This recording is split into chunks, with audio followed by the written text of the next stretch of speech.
All right, I'd like to welcome everybody to the 12-13 Winter Sports Banquet.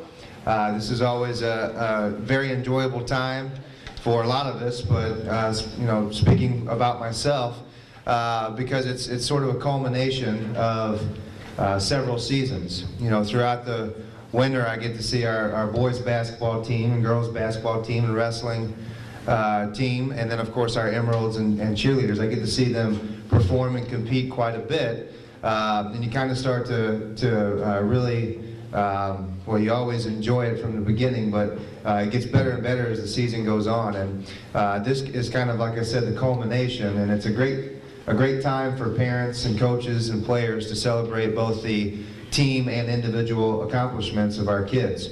So first of all, I want to thank all of the parents for being here tonight. There's 300 seats. I was expecting about 300, and just looking around, there's not very many empty seats. And that just kind of shows the support that our parents have for our kids, and just it has a lot to say about the community that we live in. It's a great community to coach and be an athletic director in, and a lot of that is because of the kids and the parents. So I want to thank you for being here tonight.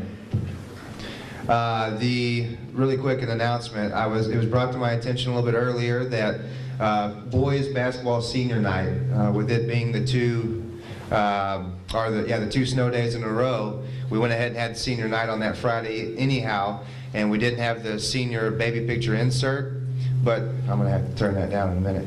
But I do have that. How many, well, I shouldn't even ask that. If you did not get a baby picture insert, they were sent home, but I'm hearing that some didn't get those. We do have them. So if you are a senior of Emeralds or boys basketball and you still need the baby picture insert, just come to me or Janet Schwint. She has them actually on her computer. So we'll get those to you ASAP.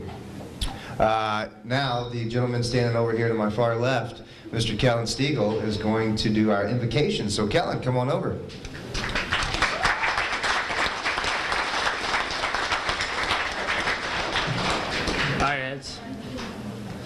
Lord Heavenly Father, I thank you for bringing us all here safe and healthy and allowing us to gather again to celebrate another successful season, Lord. I'd like to thank you for all the talents and abilities that you've blessed us with, and ask you to please just bless this food and help it to nourish our bodies. Amen.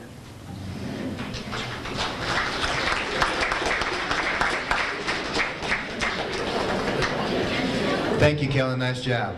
All right, I'm not going to talk much longer. There's a lot of hungry people here. Basically, the way that we numbered the tables, this isn't the order you're going in. This is how we numbered them. We've got table 1, 2, 3, 4, and 5 to my far right.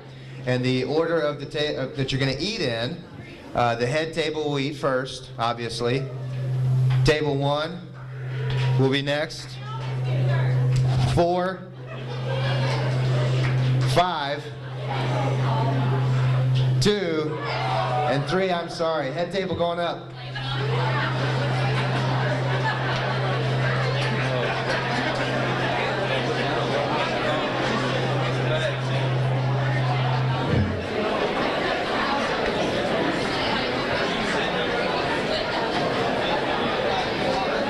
Is that better? No feedback?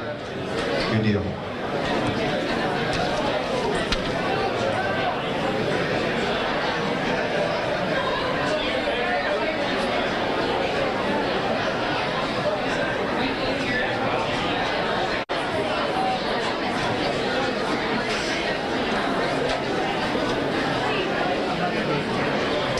First of all, let's give a big round of applause to Cheryl Woke and the kitchen staff for the fantastic meal.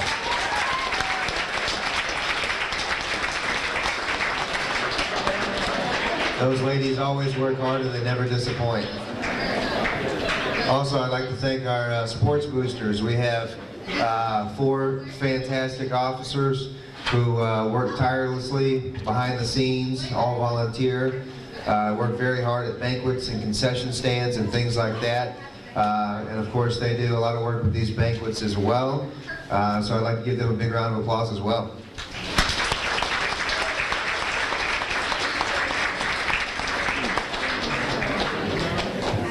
The banners outside, you guys saw those banners? We've kind of done this before the past couple of banquets we've had. Basically, we get those banners in usually a pretty timely manner. It's basically when the team takes the picture, Portrait Gallery does what she can to get it back to us. We raffle those off at the banquet, and that money goes towards scholarship for one of our senior athletes. That was an idea of the sports boosters, and they also take money from the 50-50 from each of our 4 banquets and put that money toward that scholarship as well. The wrestling banner, it is, as you notice, it's not out there. I apologize. Sheila's still trying to Photoshop Coach Bonnell to make sure that he looks good, and it's just taking her a long time. You don't poke a bear, do you?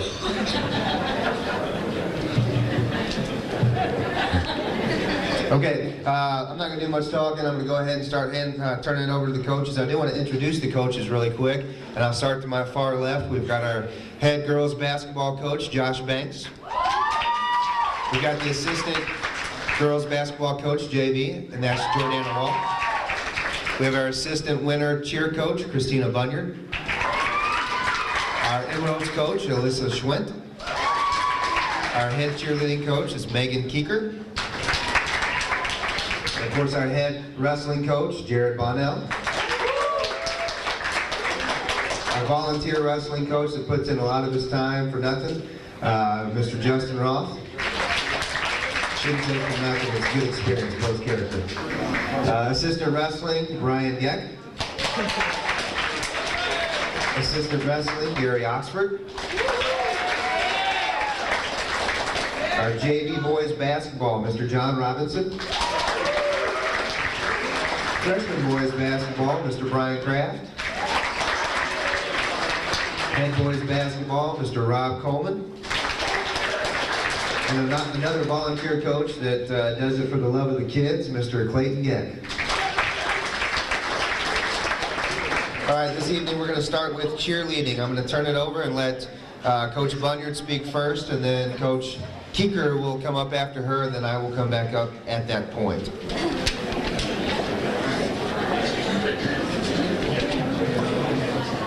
Good evening. Thank you all for joining us tonight. Thank you, girls, for a great season. We are extremely proud of all of you. Our team was comprised of 13 young ladies who worked very hard this season, practicing cheers, perfecting stunts, choreographing dances, and supporting both our boys and girls basketball teams. We attended all home JV and freshman boys and girls basketball games, as well as many away tournaments and districts. Thank you, girls, for all your hard work and dedication to the cheerleading team, as well as supporting our basketball teams. A big thank you to our team captains, Emma Hoover and co-captain Kat Young. You both did an excellent job in leading our team this season. We wish the best of luck to our 2 seniors, Kat Young and Haley Dukeman. We would also like to thank Mr.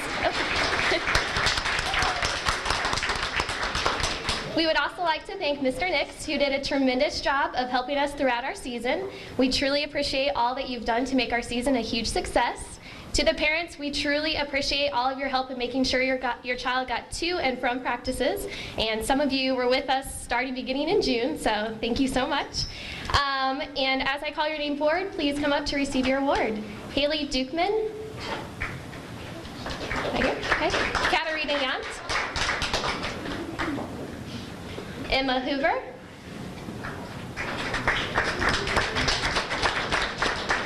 Anastasia Gegg. Stevie Shelton. Jodessa Bowman. Jessie Sinatempo. Amanda Kastner. Ashlyn Wilson. Caitlin Yunt. Drew Moore. And Alexis Duncan. And Caitlin Roth.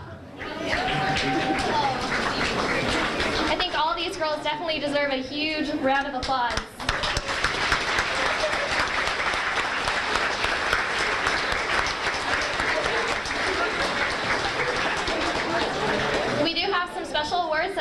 I'd like to hand out to a few individuals.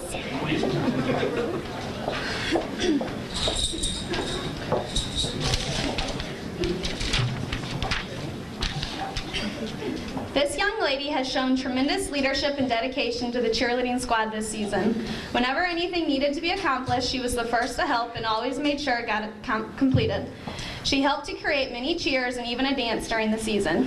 At games, this young lady always had a great attitude and helped the squad to have a great season. We are proud to give the award Miss Cheerleader to Junior Emma Hoover.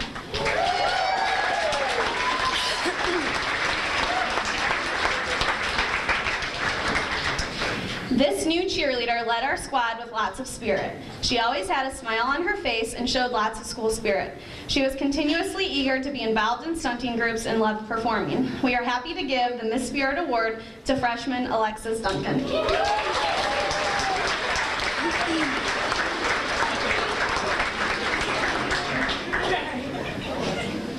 We have enjoyed watching this young lady grow and develop throughout this season. She has shown tremendous improvement in her basing skills and was never afraid to try again.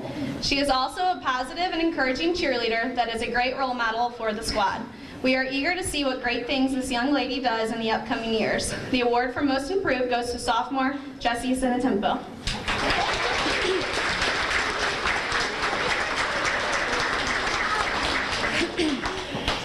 I have had the joy of coaching this young lady for the past 4 years. I have enjoyed seeing her mature and develop throughout her high school career. I know that she will be able to do great things in college, and I can't wait to hear her accomplishments. She has worked very hard over the past 4 years to improve her stunting and jumping skills. All of her hard work has paid off, and her jumps are incredible. It is with pleasure that we give senior Kat Young the award for Best Jumps.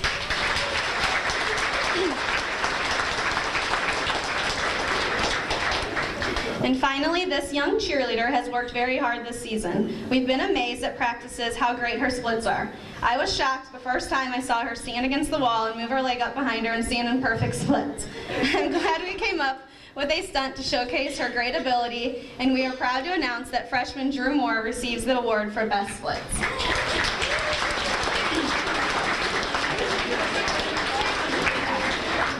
Thank you, girls, for all your hard work this season.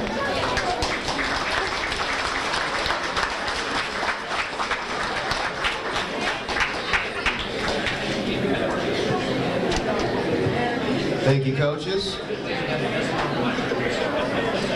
Go ahead and turn things over now to our Emeralds coach, Miss Lissa Schwint.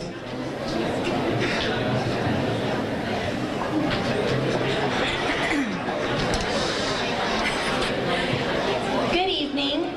Thank you, parents and all athletes, for coming. First, thank you to all parents for your support and time, especially senior parents for all your time and effort the last 4 years. I know it takes a lot of time from in August till now, and thank you for being there for these girls. We had a great season. The girls had a couple problems, but we were able to work our way through them and I guess make them better people and a better team. And you could really see as the season went on that you worked together and were actually able to look good still. I'm so impressed with the ability of these girls. There's some times that we, for example, the conference tournament, we found out that we were going there and we didn't want to do the same dance we always did, so we were able to whip something up, and in a week's time they were able to go there and look great. Even though we've had some glitches with music, we still were able to look great. We finally got that worked out with our awesome stereo we brought with us. So, thank you for coping with that. Thank you, Mr. Nix, for helping make this a great season. This being my first season, he really was able to help me along and lead me down the right path. And if I ever had a question, I'd knock on his door and he'd help me. So, thank you for that. But definitely, the seniors, you are awesome. I'm my first year doing this. You really helped me not look terrible and be a great coach. You definitely were leaders with us. So now I'd like to give you your letter. So it'll be in alphabetical order. Kaylee Arnold.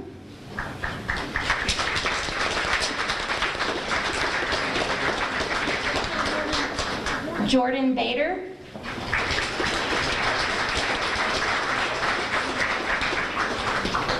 Emily Boner. Michaela Campbell. Emma DeLapp. Megan Giesler. Taylor Hudson.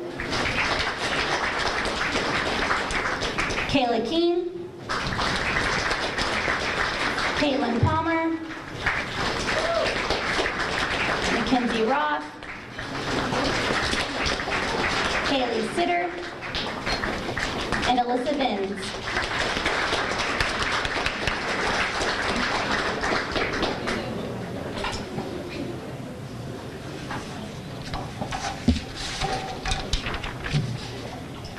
Thank you, girls, again for a great season.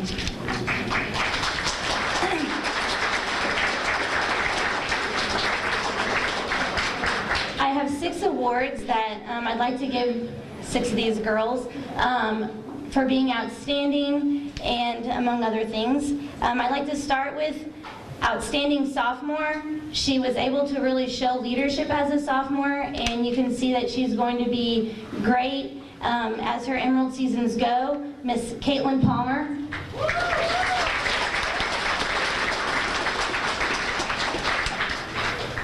Outstanding Junior, though she's not here, she's also been able to show great leadership as a junior, Emily Boner.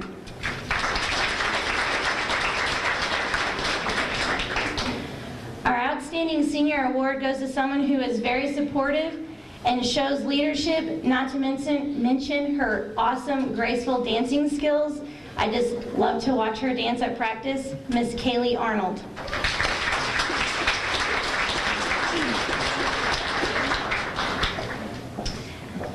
Our Most Improved Dancer. You could see throughout the season how she changed and was able to get better at certain skills, especially her backward roll, Miss Michaela Campbell.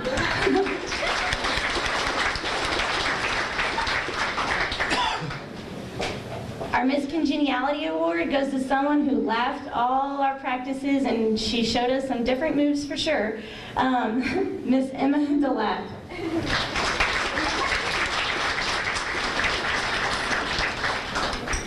And the last award I have is the Most Valuable Dancer. She truly showed her great dancing skills. She has won 5 out of the 8 season's Most Valuable Dancer awards. Miss Taylor Hudson.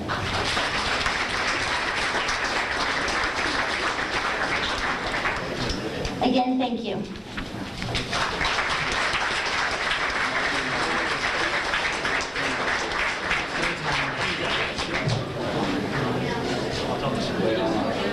All right, now time for our wrestling, and Coach Bonnell, and luckily gets to do the talking, and I'm sure you guys get to sit there and look pretty. So, Coach Bonnell, come on up.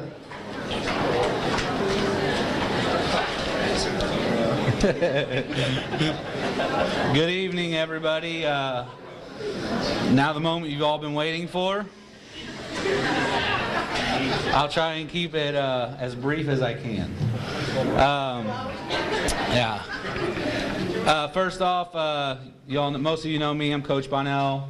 Again, Roth, Gegg, and Coach Ox.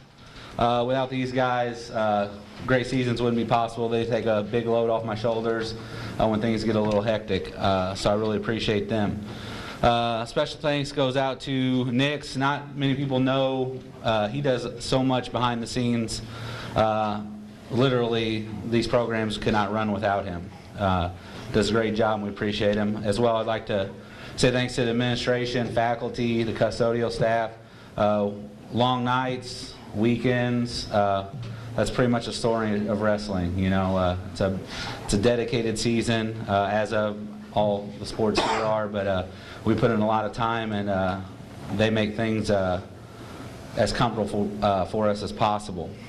Booster Club, we appreciate everything you do for us, allowing us the funds to travel to places to see the best competition, whether it's, up north or down south. Really appreciate all that. Parents couldn't do it without you. You guys do a phenomenal job getting your kids to and from practices, those dreaded weekend practices sometimes, and those Christmas break practices when those kids could be not doing anything and enjoying a nice break. You guys make sure they get in here, and I really appreciate it. That's the reason our program's going the way it is because of you guys. I also like to thank my wife and all the wives of us. They're kind of widows during the season. They kind of hold the fort down at home, especially with the little ones running around, kind of the backbone of the family as wrestling season goes along. So I really appreciate them.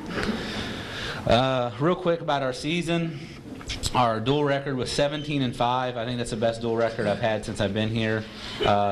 Great group of boys. It was a lot of fun this year. Tournaments, we finished third at Westminster. It's a 12-team tournament. Westminster's become a really, really tough team in the last couple of years, so that's a big deal. I think we were top 6 last year, so taking third this year was a big improvement.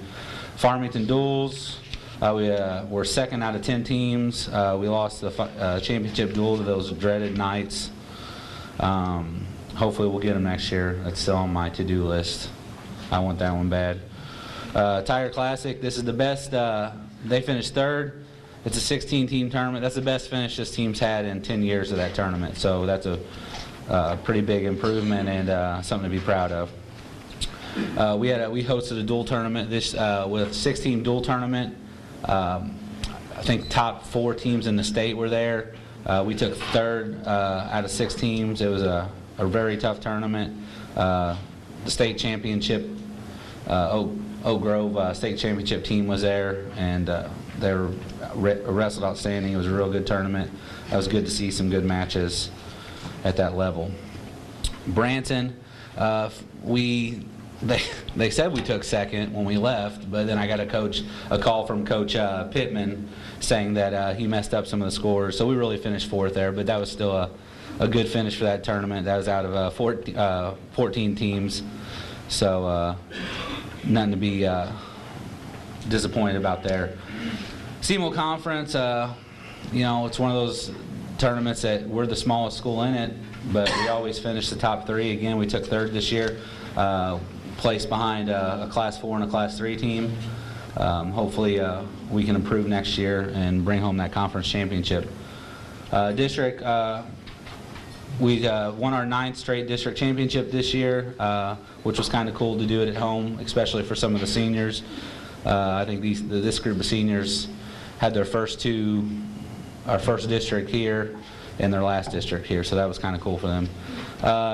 As a team at the state tournament, we placed 8th as a team out of 45 teams.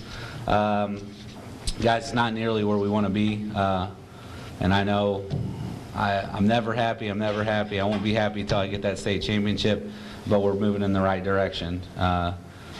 We had some first round matches not go our way, and that's just how it goes sometimes. But proud of all those our guys on the season. Couldn't ask for a better group of boys. Real quick, Jessica Swice and Allison Bova, could you come up, please?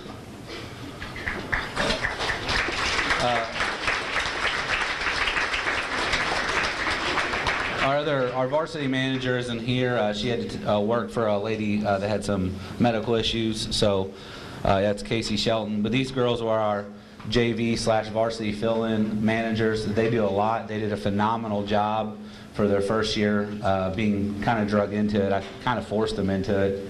But I think at the end of things, they kind of had some fun, and hopefully they'll be back next year. They put up with a lot from these boys, and stat taking in wrestling is not real easy, so it says a lot about them. Appreciate them a whole lot, and I hope I see them again next year.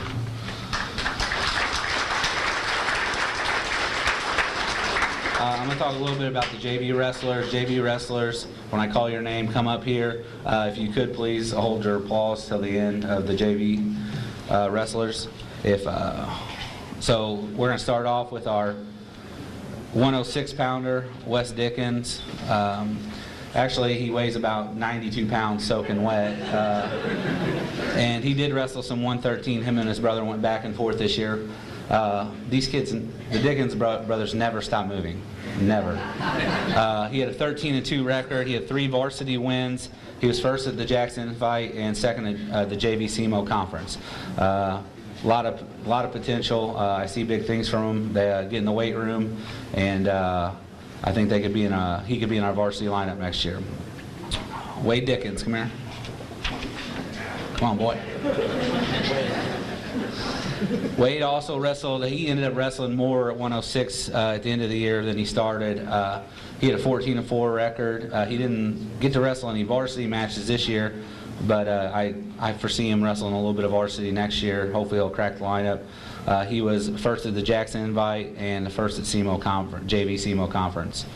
Like I said, these boys they're fun to be around. Boy, they get on your nerves sometimes, but they're good. They're good boys, and they work hard, and when they're in the room. So, Dylan Byington. Dylan is actually a senior for us this year, and he was in an unfortunate spot. I mean, this kid could have wrestled varsity just for about anybody around here. He was in between some state placers and a state champ, and a tough spot to be in. Dylan was a 17-7 record. He had 3 varsity wins. He was second at the Jackson Invite, first at SEMO conference. Dylan is undecided for his plans after high school. He has interest in business and the military. He said he would like to start a business someday that produces American-made goods. So that's kind of cool to see, or hear anyway. Our next wrestler wrestled 132 most of the year, Jordan Shrum. He's a sophomore. Jordan came to us this year as a first-year wrestler. Great kid, worked hard. He was second at Windsor, and then part of the season he was hurt pretty bad. He had a hernia. Great kid. Has a natural ability. If he keeps working hard, there's a lot of good things that could come out of his abilities. I hope he sticks with it and does some summer wrestling. It'll be good for him. Hunter Johnson. Big Hunter not here. Moving on. David Ringwald, aka Mad Dog. David has 7-6 record. He was a first-year wrestler. I think if you watched him where he started out in the season, if you watched David where he started out in the season and you watched him progress as the season went on, you saw a vast improvement. I think he was just awkward to wrestle, and he's so strong. Like, you don't realize how strong the kid is until you see him wrestle. Kids can't do anything with him. He's very dependable. Very dependable, and he actually won 5 of his last 6 matches, so you definitely saw that improvement towards the end of the year. David's another one of these kids that if he sticks with it, he'll be pretty good by the end of his career. Tim Schweigert. Gage Moyers.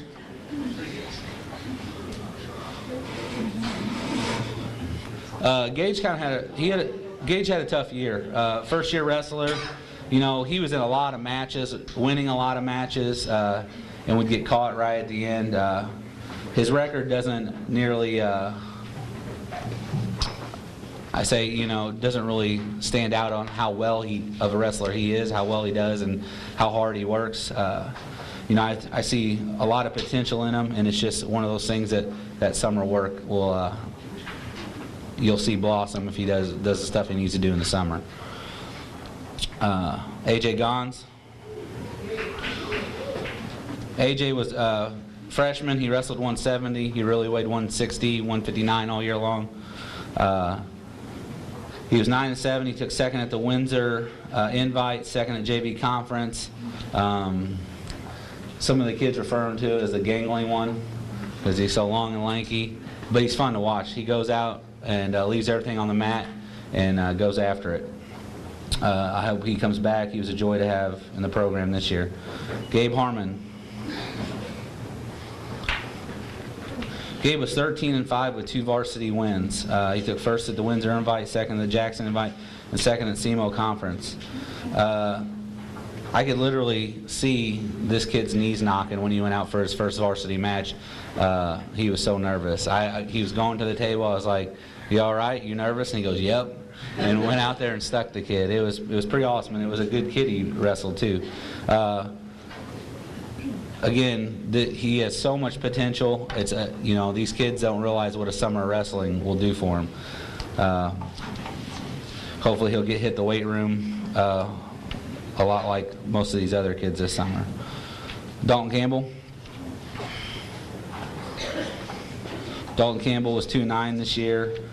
He was third at JV SEMO Conference, and he wrestled injured most of the season. He had a nagging injury all season. He was kind of on the fence if he wanted to do it or didn't want to do it because of his injury. I'm glad he ended up sticking it out, and I saw a lot of progress through the season. Logan Fleeman, 2-13, but this kid is a blast to be around. I had more fun this year with these group of boys than I've ever had. I will say his record really is 5-13 because he beat me and Coach Gegg. Beat me twice and Coach Gegg once in a challenge match. And he brags about that constantly. So he always having fun, and sometimes that's what you need in the room, especially when workouts are as brutal as they are. Lastly, our last JV wrestler, Ryan Kemper. Ryan had a record of 18-3, 2 varsity wins, undefeated on JV. He was first in all his JV tournaments. Guys, and this is his only his second year wrestling. I know there was times he gave Daniel Tarana fits in the room, and he still has one up on Daniel, doesn't he, Daniel?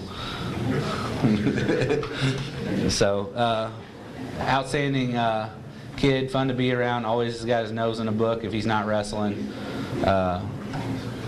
Overall, I'd say the highlight of their season was their conference tournament. They wrestled real tough. They were in first at one point. Didn't have as many kids as some of the other teams, but wrestled strong and well and came home with third place at JV conference. I see a lot of potential in these young men. I hope they continue to work hard in off season in hopes of earning a varsity spot next year. Your JV wrestlers.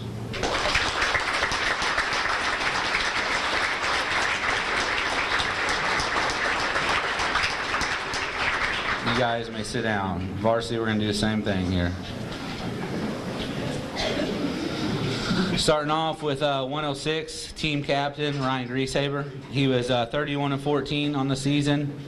Third at Westminster Invite, third at Branson, second at SEMO Conference, second at Districts. Won a match at state. Right before Ryan went to state, he had an Achilles strain that enabled him to practice for about 2 weeks. For some reason this kid is injury plagued at the end of the season. But he's a great kid, a hard worker, couldn't ask for a better individual. Ryan is planning on attending Hickey College to complete his associates, and then he would like to attend the Culinary Institute of America. Going to miss Ryan a lot. He was fun having in the room, always kept it pretty light. Going to miss you, bud. Andrew DeRoos, 113. Andrew stepped up in the lineup this year from wrestling varsity last year. He had a 25-23 record. He took fourth at Westminster Invite, sixth at Tire Classic, fourth at SEMO Conference, third at Districts. He was a 2013 Missouri State qualifier as a sophomore. Andrew has a lot of potential. He gets after it. He doesn't back down, and he honestly wrestled a little undersized this year, I think. I think he was a 6-pounder at heart, but we kept him at 13, and he did very well. Summer wrestling, right, Andrew? Travis Jones. Travis wrestled 120 for us this year. He finished the season with a 49-2 record. He was first place at the Westminster Invite, first place at Tiger Classic, second place at Branson Invite, first place at SEMO Conference. He was a 2000 district champion and your 2000 Missouri State champion as a junior. Travis currently a two-time state champion. He made the dream team this year. He does a lot behind the scenes. Most people don't realize how dedicated he is to the kids club program. He's there coaching and helps out, every night they have it. And that's the kind of thing you need going through your program, people that are dedicated and will help out. Hopefully he'll come back next year, dedicated again and win another one. Our second team captain, Cole Reynolds, wrestled 126 for us. Cole finished the season with a 48-5 record. He took second place at Westminster Invite, first place Cape Tiger Classic, second place Branson Invite, first place SEMO Conference. He was a 2000 district champ, 2013 third place state medalist. Cole has looked at several colleges. He is undecided where he wants to go. However, he is wanting to pursue a teaching degree and want to continue his wrestling career on the collegiate level. Cole ended his wrestling career 181-26 and was a 4-time district champ and a 3-time state medalist. Cole also received Dream Team honors this year. Cole's another one of those kids that's been in the program, since I was here. Great kid to have around, hard worker. Gonna miss him. Tanner Jones, 132. Tanner Jones was 29-8. He placed 5th at Branson Invite, 2nd place at SEMO Conference. He was a district runner-up, 2013 state qualifier. Out of his 29 wins, he recorded 29 falls, which is pretty impressive. That's the most amount of points you can get in a match. You pin 25 of his kids, that's getting a lot of points for the team. He has a lot of potential. Hopefully he'll work out this summer, hit some camps, and come back ready to go next year. Tyler Jones, 138. Tyler's record was 33-16. He was 5th place at Westminster Invite, 6th at the Tiger Classic, 5th at the Branson Invite, 3rd at SEMO Conference, 2013 district champ, and 2013 state qualifier. Tyler took one for the team this year. He spent most of his the year wrestling up a weight class. He was plagued with some injuries throughout the year, some ribs and some shoulders problems. Hopefully he'll get healthy in the off season, work hard, and get back after it next season. Great wrestler, both of the boys are, and see a lot of good things for them in the future. Austin Brewer, 145. Austin is actually a first-year wrestler. He's a freshman. He had a record of 18 wins, 27 losses. He was 7th at the Westminster Invite, 7th at the Tiger Classic, 6th at the SEMO Conference. The kid he's extremely coachable, extremely bright, works hard. Anybody that is a first-year wrestler and wrestles varsity and has 18 wins has an incredible future in wrestling.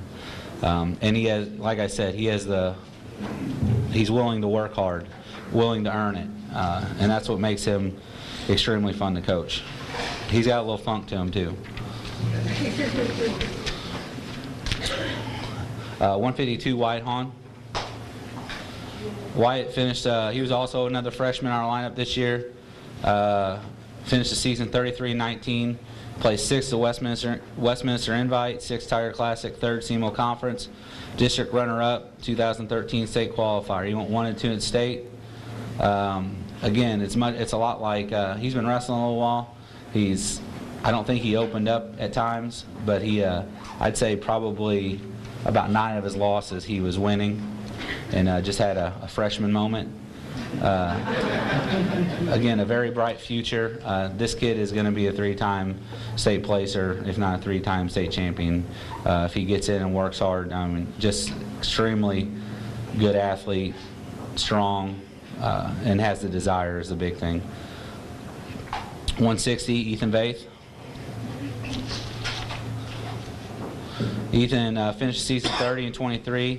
He was 4th at Westminster Invite, 2nd Tiger Classic, 6th Branson Invite, 4th SEMO Conference, 2013 district champion, 2013 state qualifier. He also went 1 and 2. Ethan made a lot of improvements just in 1 year of wrestling. He works pretty hard. in the off season and during the season. I see a lot of big things for him in his future if he sticks with it and continues to work hard and improve like he is capable of. Sam Toronto, 170.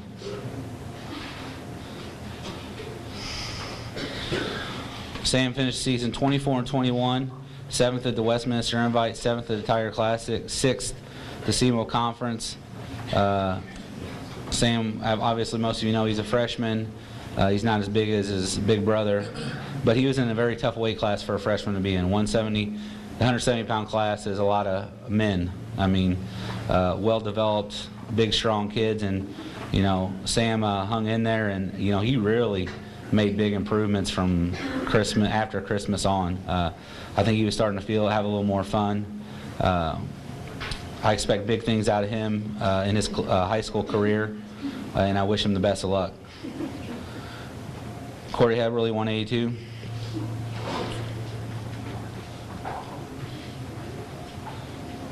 Corey finished the season 14-14. We didn't get him until after Christmas break.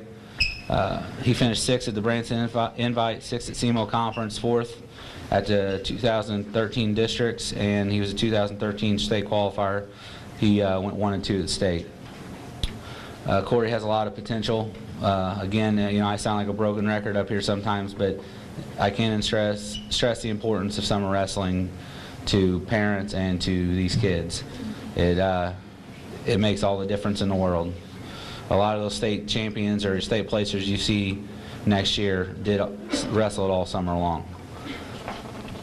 Corey has a bright future. I look for him to be on the medal stand next year. Luke Hemmerle.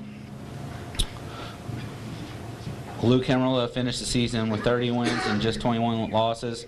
He placed 5th at Westminster, 4th at Tiger Classic, 4th at SEMO Conference. Placed 3rd in districts, 2013 districts, and was a state qualifier.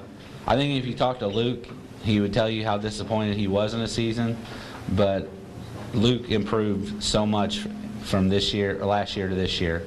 That's a different individual that's standing up here right now. He's a little more of a man this year. He just had a bad state tournament. There's 2 kids that he lost to that we both know. One of them he beat twice earlier in the year, and one of them that he lost to a couple times, but he's right there with, and if he keeps working hard this offseason, he'll be up on the medal stand, I promise him. Kellen Stiegel, 24-21 was his record, 6th place Westminster Invite, 5th place Tiger Classic, 3rd place at the SEMO Conference, 4th at districts. It was a 2013 state qualifier as a junior. Kellen's also one of these kids that, honestly, he doesn't know a whole lot about wrestling. He just has one gear, and it's 4-wheel drive low. And I'm going to push you around the mat and make you make bad choices, and I'm going to score on you. And his matches are like train wrecks. It's hard to watch, but it is fun to watch because he works so hard in his matches, and by the time he's done with his match, that kid's beat up and bloody, or he's beat up and bloody. It's kind of fun to watch. Like I said, he's a hard worker. He keeps working in the off season like he did last year. He's going to see even more rewards this coming year. I think he actually had I think this year he had more fun than he's had any other year also. Right, Kellen? Yes, sir. Good answer. Lastly, our 3rd team captain, Daniel Tirana. Daniel finished the season 44-4. He was 1st at Westminster Invite, 2nd at Cape Tiger Classic, 2nd place at Branson Invite, 2nd place at SEMO Conference, 2013 district champ, 2013 Missouri State runner-up. Daniel also qualified for academic All-State. After high school, Dan plans to attend Valparaiso University. He plans on majoring in international business and will continue his football career. Daniel ended his wrestling career with 129 wins and 21 losses, a 3-time state champ, a 2-time state medalist. Dan is the first heavyweight finalist in St. John history, and he made the dream team. Dan, give them all a round of applause.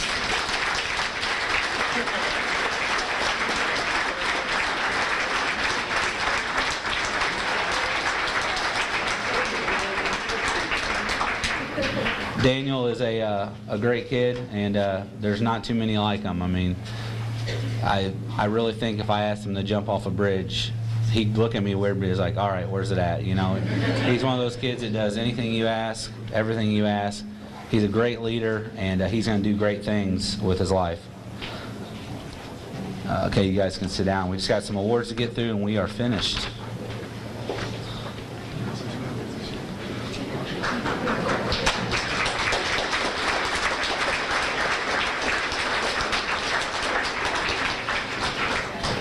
The first 3 awards are just going to be stat awards. Travis Jones, can you come up? Travis Jones, the first stat award is most takedowns. He ended up his season with 125 takedowns. He also edged out one of his teammates by just 1 pin. He had 31 pins, and I looked at Daniel. I told Daniel the other day, I was like, man, if you just would have made that one tournament. But Daniel ended up having 30 pins. Travis had 31, and Travis ended with the most wins this season with 49. So he had the stat awards this year.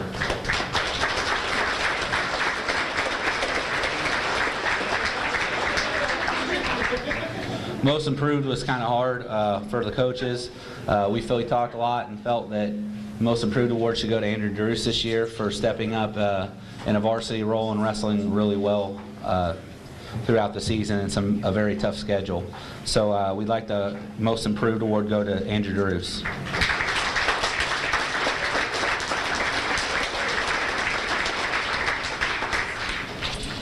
The next 3 are team votes. Freshman of the year.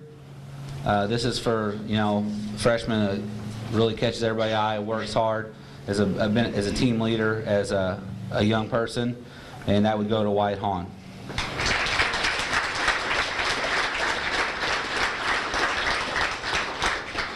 The next award is hardest worker. It's also a team vote, and it was a tie this year, and couldn't go to 2 better people, Daniel Tarana and Cole Reynolds.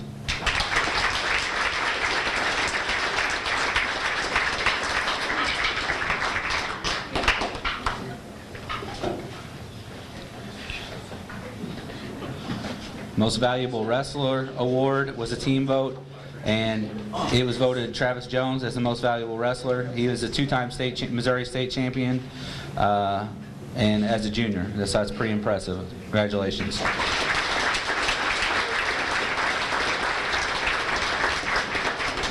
The next award is pretty special. It's the most career wins in St. Genevieve history, and that goes to Cole Reynolds.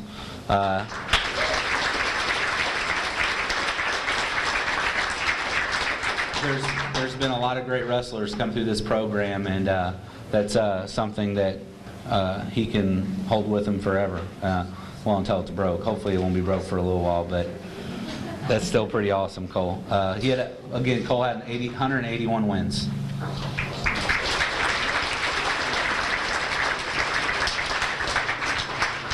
Thank you for being patient. Hopefully it wasn't as long as last year. I appreciate everything. Thank you.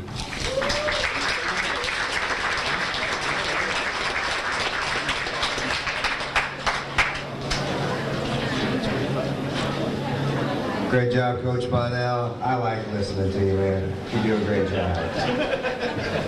I'm just trying to make up for that ugly comment I made earlier. Travis Jones, can you stand up where you're at real quick? Just stand up, please. Obviously, Coach Bonnell talked about his state championship this year. Sometimes I don't think people, and even myself, really stop and think about how significant a state championship is as a team, or in this case an individual. Through the years of St. Genevieve and the great sports that we've had, and St. Genevieve has some pretty darn good sports in the fall, the winter, the spring. We've got a lot to be proud of. Even as good as we have been, and we are now, state championships, they just don't come easy. They're an extremely difficult thing to do. They're always our goals when we go into seasons and things like that, but it's just not very often that it actually happens. And this young man has been able to do it 2 years in a row. So let's give Travis a big round of applause.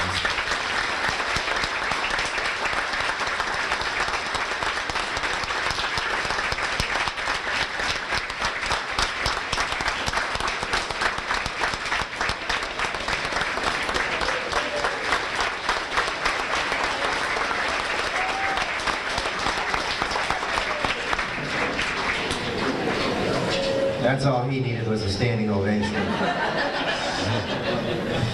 Next, we're going to go with boys basketball. We're going to do things a little bit different. Coach Coleman's going to come up and do his quick thank yous, and then he's going to have Coach Kraft, our freshman coach, come up, and Coach Robinson come up, and then Coach Coleman will come back up after that. So we'll turn it over to boys basketball.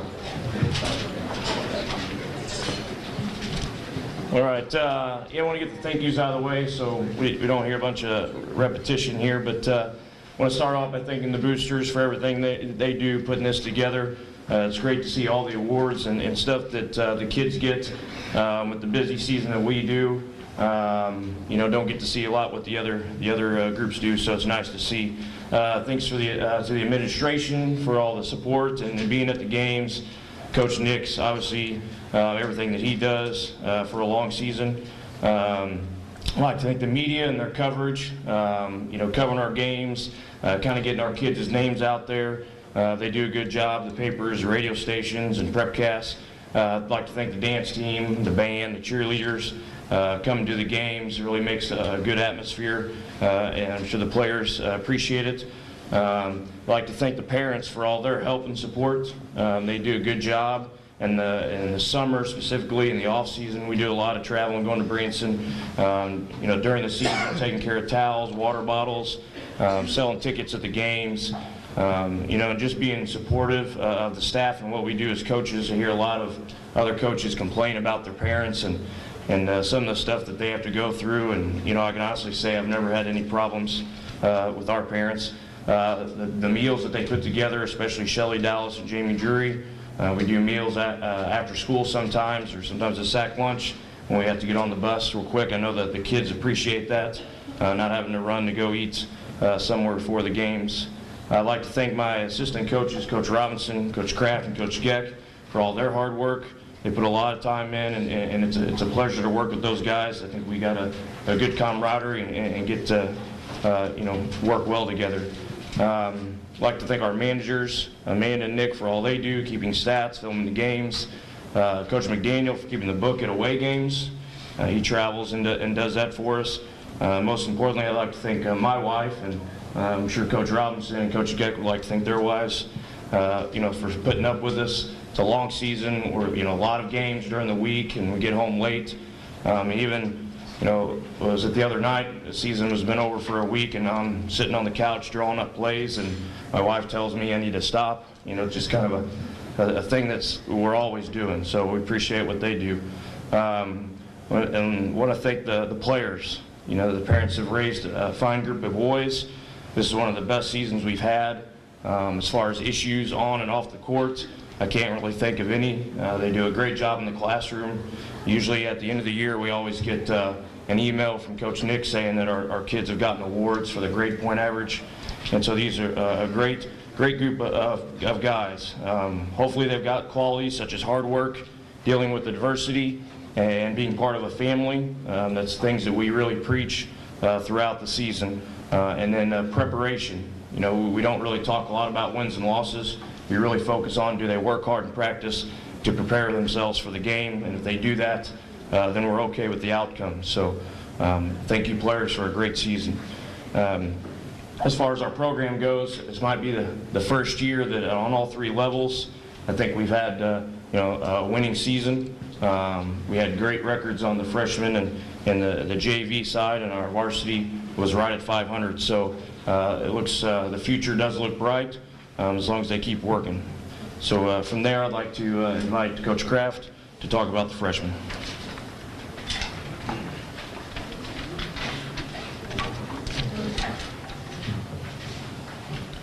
Coach Cohen took care of the thank yous, but I'm going to go ahead and break tradition here, and I got one thank you I need to go ahead and take care of, and that is to these gentlemen right here, taking care of practices, and also Coach Geck for Yeah, you are undefeated, but it was DeSoto, not Farmington.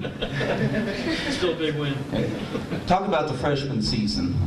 Every year, you just don't know what you're going to get because we have kids coming from St. Agnes, 8th grade, and so when we start, high school basketball, okay, you just don't know what you're going to get, because, it's completely different from what they do junior high or at St. Agnes. And so, this year, like, the last 4 years I was here, I'm not sure what I'm going to have, and so you really don't know until the first game, back in November. And to talk about our season, first game came out, we played well, but we kind of struggled a little bit, turned over the ball, and so we were playing a doubleheader over at Perryville on a Saturday. And I wasn't sure, how we'd play the next game. And next game, we play this team out of Cairo, and we're playing well. And the next thing I know, at the end of the first quarter, we scored 19 points, and I thought it was halftime. Okay, players said, "Coach," I'm saying, "Let's go to the locker room," and they said, "No, Coach, it's only the first quarter." So that kind of set the tone for the season. We finished 7-3, and when you look at every single game, we had a chance to pretty much win all of them. Okay, and you look at our schedule, we're playing Farmington, Perryville, Festus. Okay, there is no one on our schedule that's that is not very good, and so we competed every game. Highlights of the year was we beat Festus for the first time in my 4 years. Farmington, okay, that's one game I'd love to have back. Okay, just kind of ran out of gas. And then had a comeback win with North County. So, in terms of us, we got better every day. We improved. And by, the end of the year, a lot of freshmen are not making only contributions at the freshman level, but also the JV level as well, as Coach Robinson's going to talk about when he comes up here. So, good job, and just keep getting better for the future. So, without further ado, I'll go ahead and announce these guys, and we'll go from there. Jake Brewster. William Ferris, Brandon Flippo, Nathan McClin, Zach Rose, Anthony Rowe, Morgan Chang, Dominic Womack, and Harrison Womack.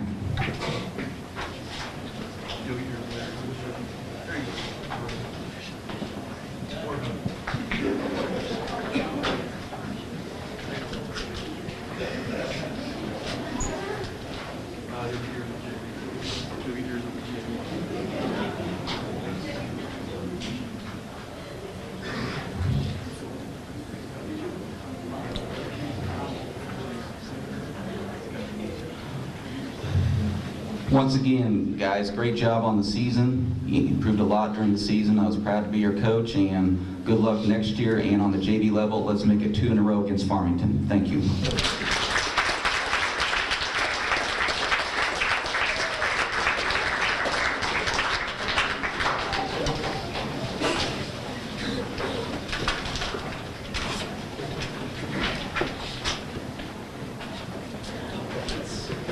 Okay, I think I'm usually a little bit more comfortable harassing officials than standing up here in front of you, but we'll get started. The first thing I want to say, I'm blessed and I'm fortunate to work with a good bunch of coaches and we had a great group of players at all levels, freshman, JV, varsity. We had some great kids to work with. And not only as basketball players, but they're really good in the classroom. We had some really good student athletes on the basketball team at all levels. And that's a tribute to the parents and teachers in this community. But, parents should be very, very proud of, your kids, what they did not only on the basketball court, but in the classroom, because it makes our job as coaches so much easier. It really does. So I just wanted to say thank you for that. I'm going to introduce managers and players, and all of you come up here, and then just please hold your applause till they all come up. So first of all, I'll introduce our manager, Madison Drury. She really helped out a lot. I hope she's still here. Come on up. She really helped us out a lot. It's kind of an unappreciated job at times. You overlook some of the things they do, but over the course of the year, we really appreciate the hard work she puts in, traveling with the team, spending a lot of time with us, and putting up with us. So we tell her thank you for that. Go ahead and you can go back. All right, thank you.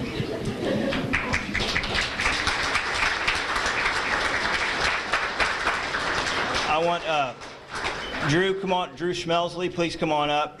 Drew wasn't able to play this year, but he had a knee injury, but he hung around with us, went to almost every game. I think there might have been one game he missed, but we appreciated him. We missed him, but he's a part of the team as well. So we just wanted to recognize him tonight. So just hang tight up here.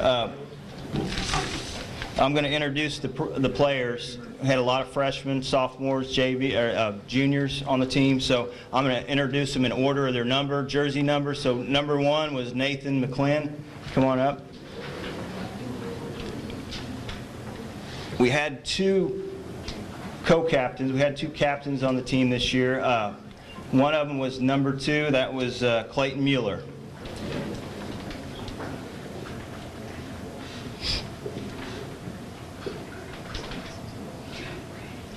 The other co-captain was Tate Meyer, number 3.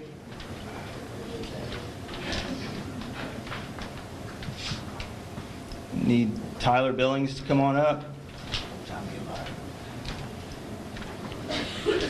Harrison Womack.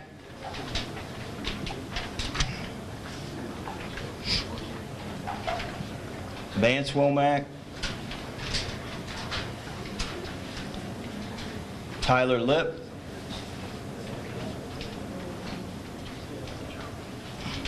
Cody Stacy.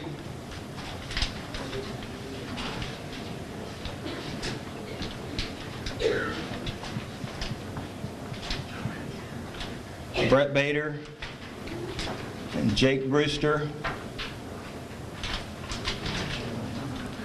Zach Rhodes, Dominic Womack.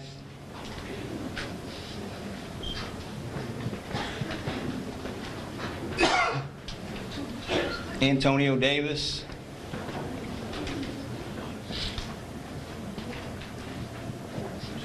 Anthony Rowe.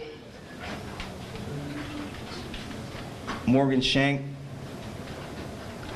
Morgan's there. And Brandon Flippo.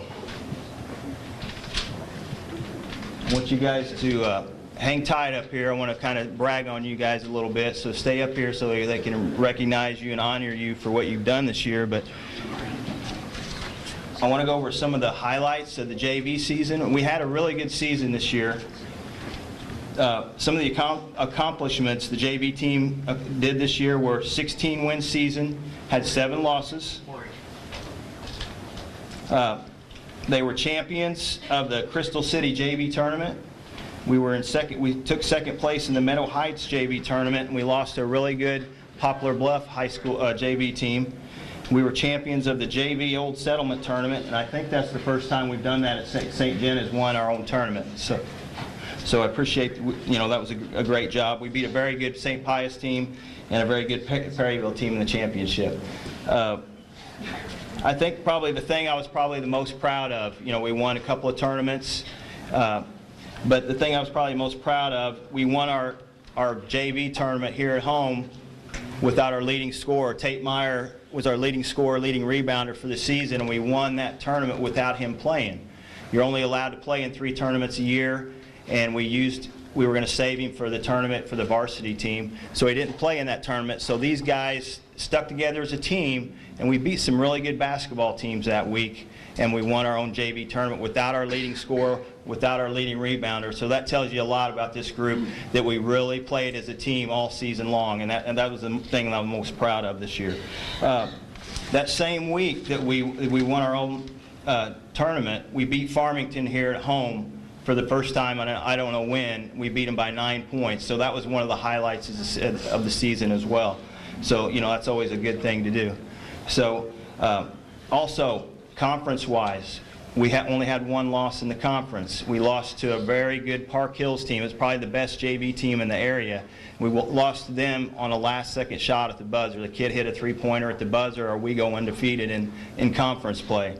And I look back over the course of the season, you know, we won 16 games. We lost 7. Of those 7 losses, there was 2 two-point losses, 2 four-point losses, and those were all to some very, very good basketball teams. And, you know, as a team, we didn't shoot free throws very well, and we shot 50% as a team, and that's not very, very good. And that probably cost us maybe a couple here or there. I make a couple of better coaching decisions. We may, you know, might win a couple out of those 4 losses right there. But, you know, overall, I'm really proud of these guys. As the season went on, we got better. Right before Christmas, we weren't playing real good basketball. Had 2 8-point losses here at home, and I was really embarrassed by the way we played. But we started playing with passion, started playing, I always talk about effort and energy. We started playing with effort and energy after Christmas, and we went on a winning streak, and we were beating some really good basketball teams, and we could play with anybody. So I was really proud of the way they progressed. I was proud of their hard work. I was proud of their effort and energy. And I just wanted to say, you know, they had a really successful season, not just based on, like Coach Coleman said, it wasn't based on just those wins. It wasn't based on winning tournaments. It was based on that work ethic, you know, working hard. Did I give my maximum effort that night? And that's what we want to try to base our success on. If you give that maximum effort, you're going to be successful no matter what you do. So I wanted to introduce or let you recognize the 2012-2013 JV basketball team. All right. Thank you, fellas.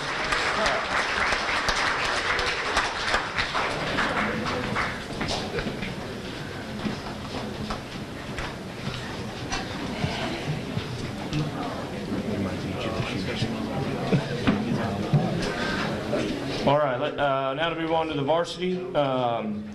We had a record of 14-14, kind of the same way, looking back what Coach Robinson did. We had 8 games losing by 9 or less, and 5 games by 5 or less. You know, so we're right there in a lot of games, and you know, could go either way, just a shot here or there. And so, you know, we played really good basketball. We were competitive, and every game that we played, I think, you know, the most we lost by was 15 at one time.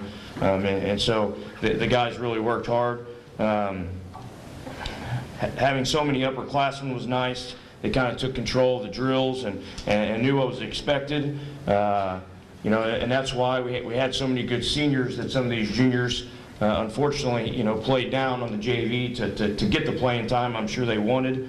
And it was good for those guys to get that quality time. But that shows you, you know, what we had at the varsity level within those seniors. And so that was good. We finished 3rd in our conference during the season, 4th in the conference tournament.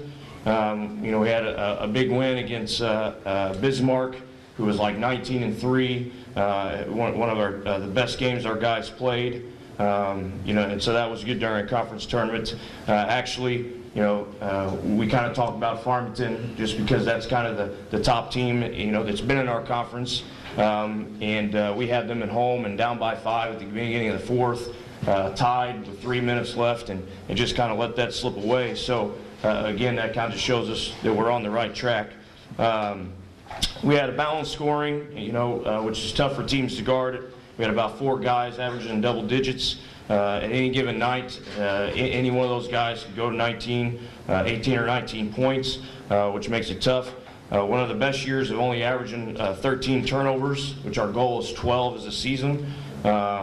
We had the most free throws made in a season this year, our best three-point percentage this year. The most rebounds in a season was a stat we had. And unfortunately, we also had the most fouls, though, that we've ever had in a season. So, but that just comes from our guys. That we try to be physical. They work hard, and sometimes those things just happen. So we had 15 total players that was on the varsity squad. We had 1 sophomore, 8 juniors, and 6 seniors. So we'll go ahead and start with the managers. We had 2 managers, Amanda Holmes and Nick Sims.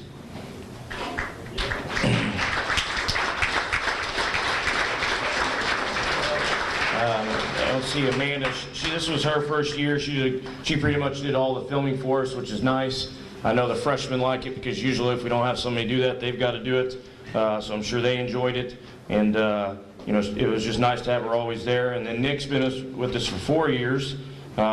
He took stats every night and took care of hackling the refs when I wasn't. Nick is a very, Nick, you can stay up here, buddy. Nick's got a lot of fire. You know, he actually came out and tried to play, and he had a knee injury a couple years ago.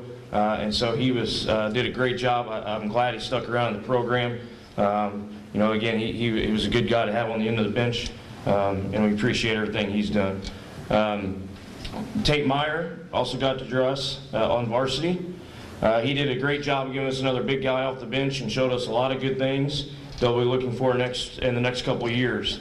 He had a great game in the conference against Farmington, where he actually was the Plaza Pool and Spa Award from the KFML radio station, and he also was PrepCast Player of the Game one time this year. Next is Logan Geck, a junior. Logan was unable to play this year because of a knee injury. I know if he was there, he would have been a big part of the team. He's a big, strong kid. He stuck around and supported us, helped take stats on the bench, and just be there for the guys. And you know, I hope that you know, that the knee allows him to play next year, because we're really looking forward to play inside in the post and being a big rebounder for us. Next is Antonio Davis. He was a junior, gave a lot of time on the JV and varsity. This is one of the guys that puts the most time in the off season. I kind of keep track just so I know how much time the guys put in, and out of everything he is able to make, you know, open gym, shootings, things like that, he made about 94% of the time, you know, in the off season, and that's a lot for a guy to do. That's getting up at 6:30 in the morning every day, coming in and shooting with just free throws and things, and he put a lot of time into it. He was a big leader on the JV, especially this summer. You know, one of the verbal guys, and we look forward to having him again next season. Tyler Lipp, who's a junior. Tyler actually might have been, we don't have an award for the most improved, but, you know, and I don't know, maybe he's not improved, maybe he just didn't show it or was noticed, but he was probably the biggest surprise for me this season. He played a lot on the JV. As a junior, you don't like to, you know, when it put a great player down there, it kind of, you know, looks bad a little bit. So there was times I made Coach Robinson take him out of the game because he was scoring too much. Because he's got a nice shot, he finishes underneath the basket, and I really look forward for him helping us a lot in the varsity next year on the offensive end. Next was Brett Bader. He's also a junior, big contributor on the JV, got some playing time on varsity, he works really hard. I believe the players maybe call him Noodles, or he's long and lanky. But he's got good moves. You know, he's already shown that he's going to work hard in the weight room, and I really look for Brett to help us a lot next year. He's got a lot of length to him, and a great kid. Vance Womack. Vance is another junior, played a lot of JV and varsity.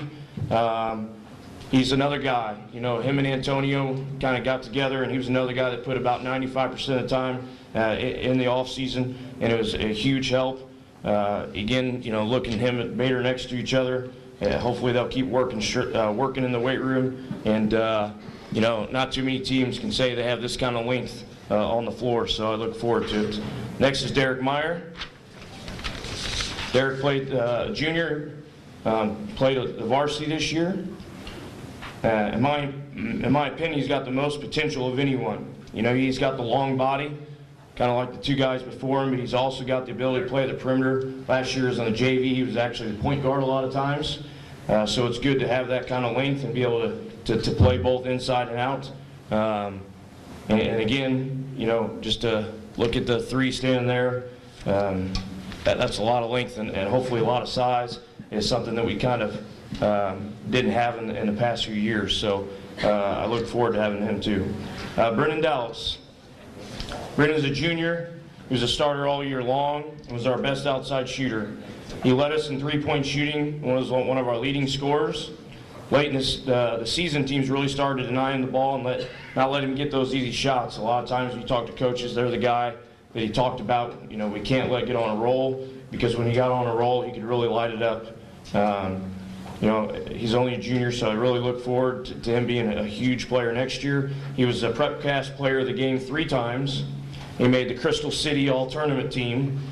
He made the All-Conference team and also made the All-District team. That's pretty good to make all those teams and those awards. He did a great job. And Matt Jury, Matt's another junior, was our starting point guard. He's also a captain. He did a great job driving the basket. Being the point guard comes with a lot of responsibility. He's got to get the offensive started, handles all the pressure, in a press most of the time. He was our third leading scorer, led in assists. And when he really decides he wants to be the man, he can take over. And he did that in one of our district games. I think he might have had, I don't remember how many points in the first quarter, but first quarter, maybe 14 points in one quarter. He just decided he was going to do it. He even came over in the huddle and pretty much told me, "Coach, I got this." And he did it. When he makes up his mind to do that, he's one heck of a player. He was the PrepCast Player of the Game 3 times, and can really probably be one of the best players in the conference next year. Kyle Roth, he's our first senior. Kyler's an aggressive player, never showed fear, and not afraid to attack the basket. A lot of players thought we should just let him shoot half-court shots because he shot them as easy as he shot layups in practice. Kyle's that guy we talked a lot about. We like nice guys out of the game, but you got to have that chip on your shoulder whenever you get on the court, and Kyle always had that. There was no doubt in my mind when Kyle went to the game that he wasn't backing off, and that's something I hope these young guys will realize, because we don't see that a lot of these young guys. Not only was he a great half-court shooter, he was always the best dressed. He was PrepCast Player of the Game one time. Shane Rust, another senior. Shane really proved his toughness and leadership this year. He did a great job of coming off the bench and playing good defense. A little undersized at times, but he worked hard. He got stronger as he got older, and he was just a great leader too. Usually he was the guy that talked in huddles, standing there. You see him in the middle. Really getting guys pumped up for the game, getting them ready. He looked out for others. He was a real team player on and off the court. And this is one of those guys that don't show up in the stats all the time, but he was, just a great guy to have around. Did a lot of stuff behind the scenes, and he was also a PrepCast Player of the Game one time. Brandon Mueller. Brandon's a senior. He started a few games this year, and usually one of the first guys off the bench. He showed his physical and mental toughness this year by leading us in charges, which is a tough thing to do. You pretty much stand there and let a guy run over you, and it takes a lot of guts to do that. I mean, you're kind of there. You never know how they're going to hit you, how hard or where, and he showed that he's tough enough to do that. Brandon's a guy that does everything that you ask him. He's a true team player. Usually the guy that can run any spot on the floor, even if it's not his main spot. He can tell someone how to do it, and he'll be truly missed next year. And he was PrepCast Player of the Game one time. Jacob Rowe. Jacob's a senior and a captain. He was a starter and one of our most intense players. He does a little bit of everything. Would get a few points, assists, steals, and rebounds. He's by far our best vocal leader on the floor and was a good defender. He might have to guard a small guard one time and the next time a post player. Jacob is a guy that can just play and seems to be able to read what the other team is doing. He was a fearless player, and we knew no matter what he was going to be aggressive. Sometimes maybe a little too aggressive. Again, just one of those leaders. Like I said, he'd have to guard the point guard one time, and then next time he's guarding a 6'4" kid inside and doing a great job there. So Jacob is, again, that guy that may not lead in stats all the time, but kind of that glue that keeps everybody together. He was PrepCast Player 2 times. Kevin Johnson. Kevin was a senior and a captain also. He was a starter and a great on the ball defender and led us in steals. Kevin was usually responsible for guarding the other team's point guard and wearing him down. He was also a great offensive threat. He could use the drive to score or even hit the three. His step back three and pass fake and shoot it was a great thing to watch. he really improved from last year offensively. He's always been that great defender, quick hands, and he really became an offensive threat this year and did a great job. He was a PrepCast player 2 times, and his versatility will surely be missed. And the last one is senior Clayton Gilo.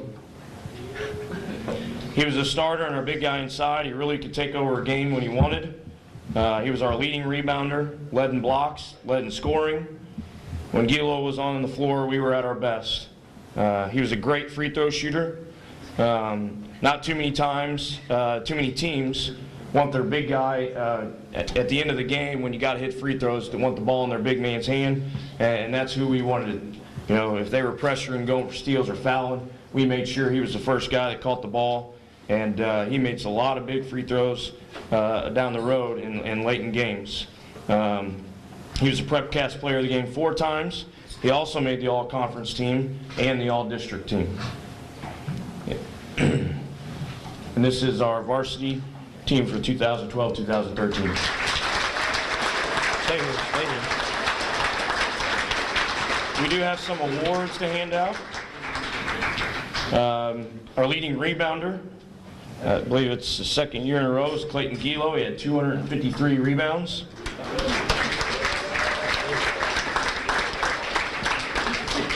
Our free throw percentage award, unfortunately there's kind of a certain amount you have to do because Brandon Mueller shot 71%. He was actually the best on the team, but we kind of put an amount on it. And so, but Clayton Gilo was that, and he shot 67% from the free throw line. Sorry, Mueller. I just want to point out Mueller did a good job. He just didn't shoot enough of them. Assist leader with 135 assists. Also, I think getting this 2 years in a row was Matt Jury.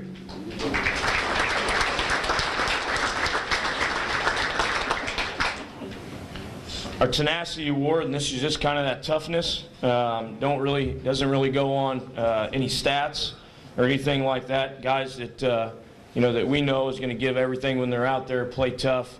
And we actually had 2 guys to get this award this year, and that was Jacob Rowe and Brandon Mueller.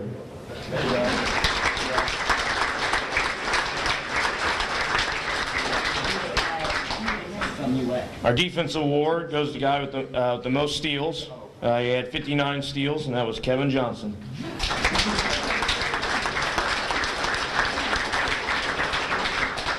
Offensive award.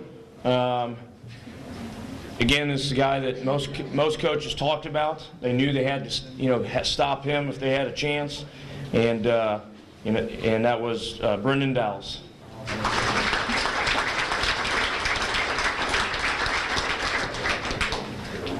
And the last one is our most valuable player. This guy, when he was on the floor, probably the reason why we led with most fouls this year, but when he was on the floor, he was a man among boys sometimes. There's many games where he would sit the first half pretty much and then come out and have 19 points in the second half and just really look like he wanted to take over. I can remember in the district game against North County, he did exactly that.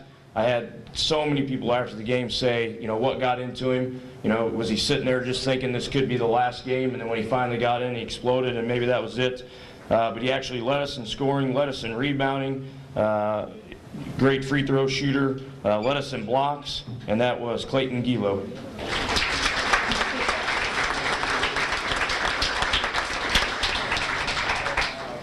Okay, great job, guys. Everybody, the seniors can stay.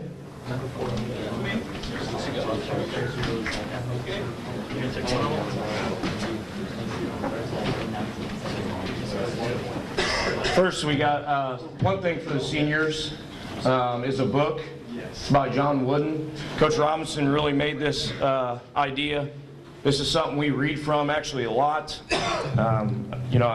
We really talk about character, hard work, and things during the season, and not just basketball. And a lot of times I pull it from that book. It talks about life lessons. It talks about basketball, how he coached, the things he learned as a kid. And I hope you guys will use that and read it. I try to just read a couple. It's not really a story. just a lot of little blurbs about a lot of things, and I try to read it every day, a couple pages, because it just helps kind of put things in perspective sometimes. So they get that. Also, I always do a poem. I actually wasn't going to do it this year, and then I heard that they were looking forward to it, or at least maybe the parents were, so here we go.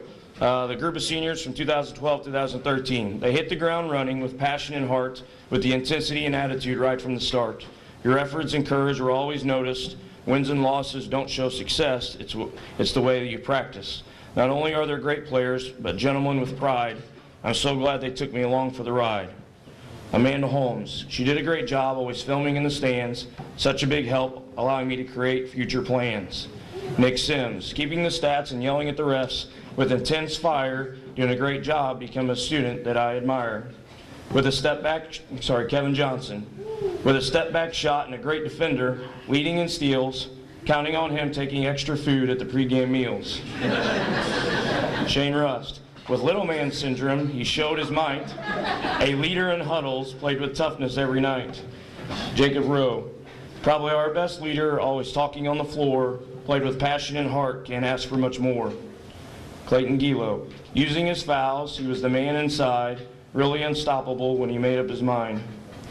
Brandon Mueller, should have had more, but 8 charges on the year. With guys driving at him, he showed no fear. And Kyle Roth, a wiry player, going to the basket with no doubt, making half-court shots and always GQ'd out. Each of you with wonderful characteristics that I hope will carry you on your way. Those attributes and strength you have, I know will shine someday. As I stand in front of you now, remember the lessons we've taught you. Being a part of the Dragon family, I wish you luck in all you go through. Thank you, guys.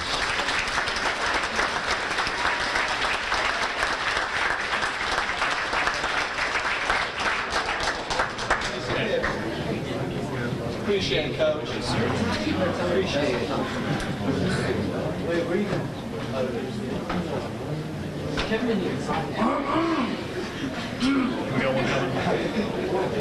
These guys look like they're up to something, so I'm going to give them a second to get organized.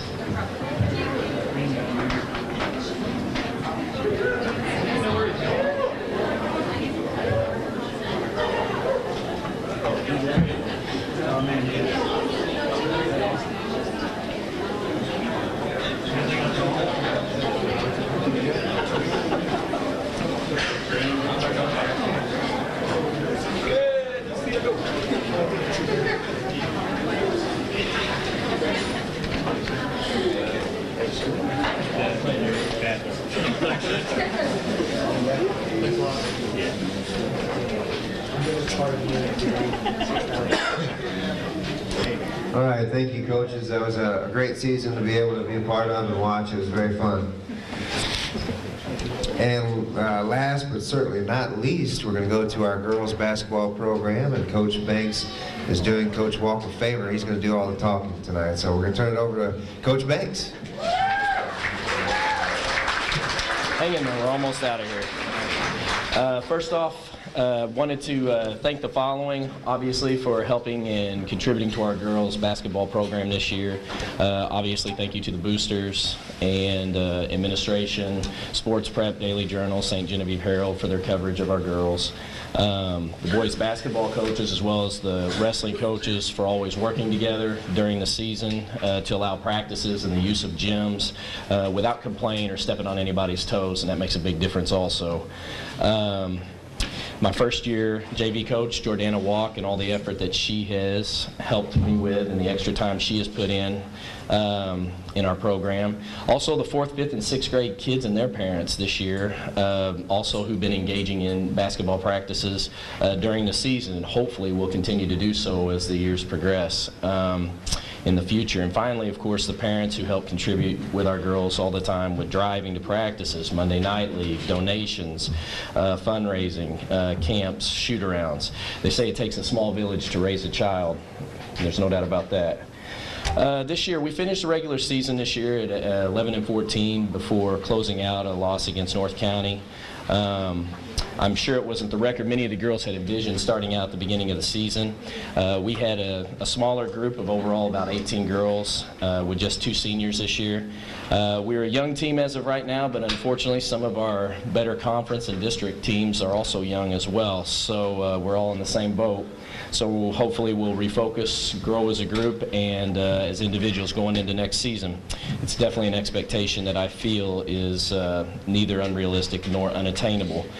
As first-year head coach, it was a year in which I got a lot of on-the-job training, as I got to experience a lot of new scenarios working with my girls. I felt like I'd get one issue fixed and then maybe another 2 might crop up before I get that fixed again. So let me call up the girls real quick. Hold your applause to the end. And Michaela Bader, Mallory Kohler, Sam Grimminger, Natalie Engel, Haley Bach, Riley Meyer, Jessica Boyer, Maggie Fleeg, Lacey Berger, Adrian Weeberry, Kayla Kreitler, Reagan Zerwig, Katie Palmer, Erin Martin, Paige Porter, Monica Inman, Morgan Greither, Paige Schmelzley, Olivia Schneider, and Mariah Ritter. The JV this year, they were 11-10, and going into the season, we had a large underclass group versus an older group. As a team, though, varsity-wise, we scored 45 points a game, basically. That's what we averaged. Offensively this year, our 3 leading scorers were Morgan Greither, who finished with 283 points, followed by Paige Schmelzley, who had 229, and Monica Inman with 200. As a team, we were basically 42.8% from the kill zone this year and 27.3% from the three-point range.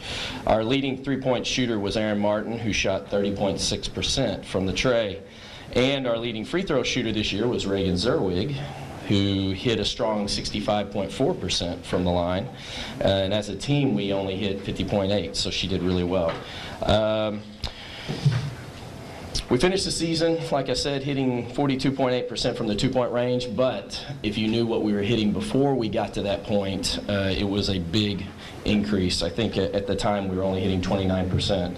So obviously as the season continued, we got a little stronger offensively than we actually were out of the gate. Unfortunately, though, we also averaged 21 turnovers a game, so regardless of how well you do, that kind of statistic kind of hinders the chances of winning a lot, especially when, as a team, we were only getting about 11.9 steals a game. And unfortunately, we were giving away more than we were taking, but we are a very giving team. However, we did average 29 rebounds a game and got much stronger in that category towards the end of the season. And one other statistic noteworthy is Morgan Greither drew 11 charges during the season, which was half of our overall charges by the team. So as one player, she drew half our charging fouls, which is a gutsy statistic when you're talking about the physicality of the game. Although 2 of our leading scorers will be graduating this year, I have every confidence that the other players who come back next year will pick up the slack and hopefully improve our overall game more. Being a young team has its drawbacks, but next year that term will not apply to us. So I'm looking forward to, over the summer break, seeing our girls, how they improve, especially watching them get instruction at the college level when we go to Wisconsin for our summer camp.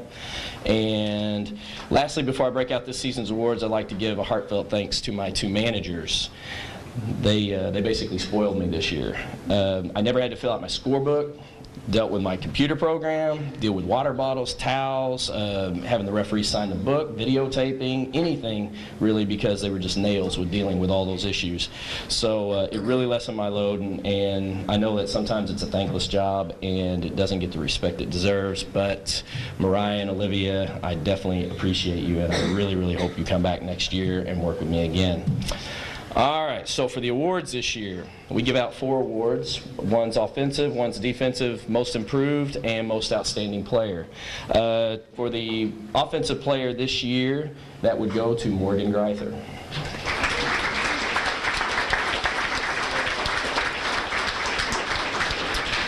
The The Defensive Player of the Award this year was kind of tough for me to make a decision on because Morgan was a good defensive player also. She had 83 steals, which is awesome. And this other player only had 50. However, I put this player on whatever team we played. I put her on the best player every night, and that's all there is to it. So to do that would be kind of a slap in the face not to give her the award. So the defensive player this year goes to Monica Inman.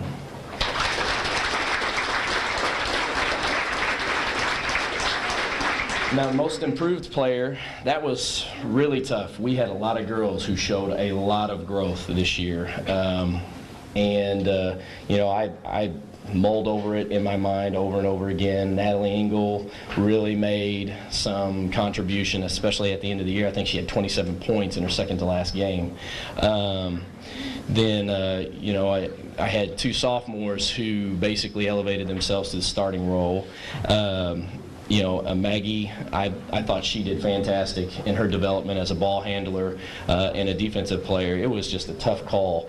But ultimately, I gave it to this player because she had a starting role at the beginning of the season and then lost it, but did not quit and ended up really working hard. And she ran in all the practices harder up and down the court. She barely speaks 3 sentences, and to ever see her mad is just ridiculous. I've never seen her mad, really. So I'm hoping that maybe next year when she plays, she'll get mad, so she'll be more physical and be more, of a physical threat on the court. But that would go to Paige Porter.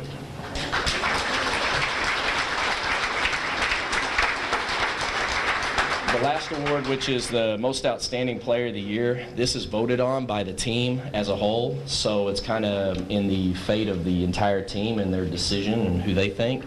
So it was kind of a unique turnout this go around. The most outstanding player this year was Morgan Greither. And Paige Nelson, as they both tied.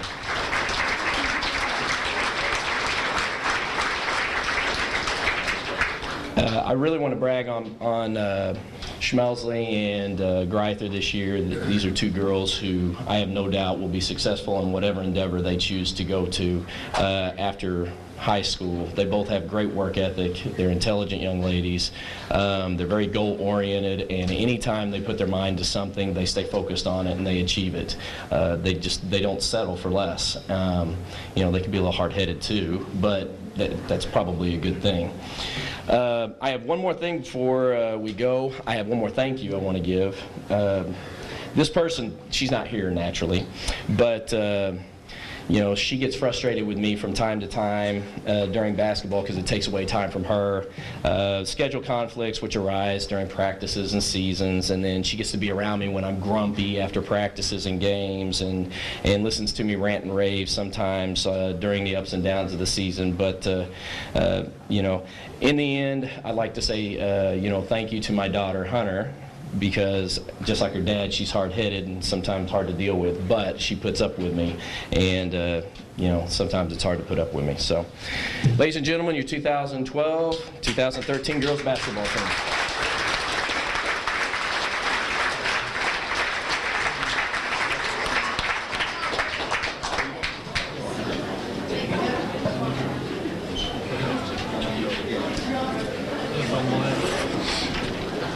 All right, great job, Coach and girls.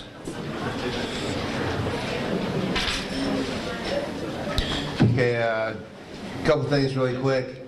All the coaches mentioned the support of our parents, and that's something that it's always cliche to say, but it's very, very true. And I'll give you an example.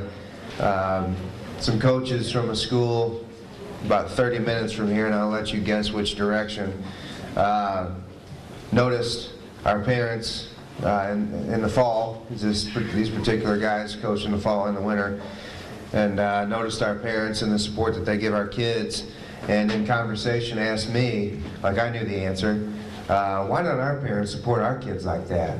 And it was really hard to tell those coaches that our parents love our kids more than they do. When I told them that, jokingly, but that was just nice to hear. That was such a compliment to you guys, and when the coaches say that they appreciate the the parents volunteering, everything they do, they mean it. I know they mean it. I want to thank our custodians and our maintenance department. You know, the custodians come in after all the matches and they clean up.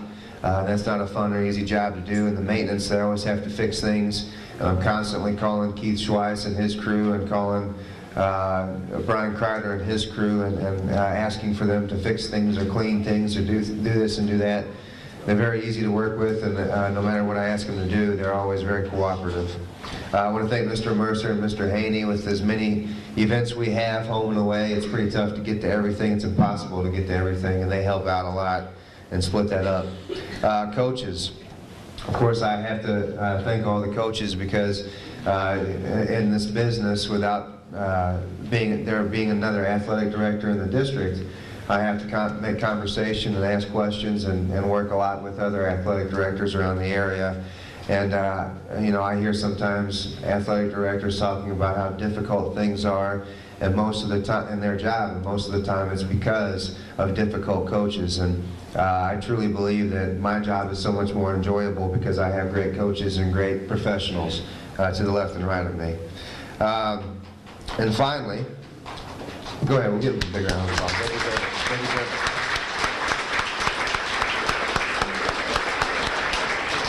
And finally, I want to thank our students, both athletes and non-athletes. I think everybody here has noticed a great dramatic increase in our spirit. We call them our spirit crowd. They do more than just show up to games. They hold 5K races for charity. They come up and do things like this lip dub that we're going to be doing tomorrow, which takes a lot of planning and is just a great thing. And you see them at games doing the wobble. They do the Harlem Shake. They dress like babies. They dress like senior citizens. They not only come and support the kids, but they have a lot of fun doing it. And that's something else that I've had a lot of coaches and athletic directors say, man, this is great. How do you do this? And my answer is always, I don't do anything. I just let them do it. And it's just a testament to the kids that we have. So thank you to all of our students who come and support each other. 50-50 drawing. Bring your ticket with you, so I know that you're not a liar. 50-50 winner tonight is 491-114. 491-114. So come on up. I think it's $37 tonight.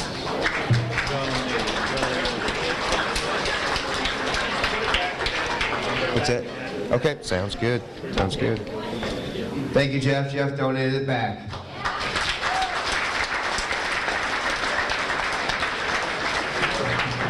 Mike Boyd is not here, right? So award winners don't need to stick around. Okay, last thing before we go. The raffle for the banners out front. I'll start with the emeralds, and if you are the lucky one to get the banner, just grab it on your way out this evening, okay? First one is Michaela Campbell. Congratulations, Michaela. Girls basketball. Aaron Martin.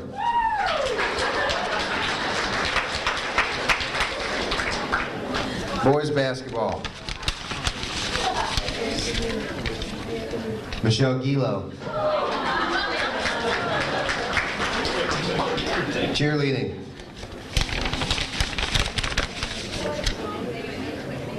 Laurie Pinkley. And wrestling, I'll have to get this to you once they finish polishing up Coach Bonnell. May take a while. Amy Heberly.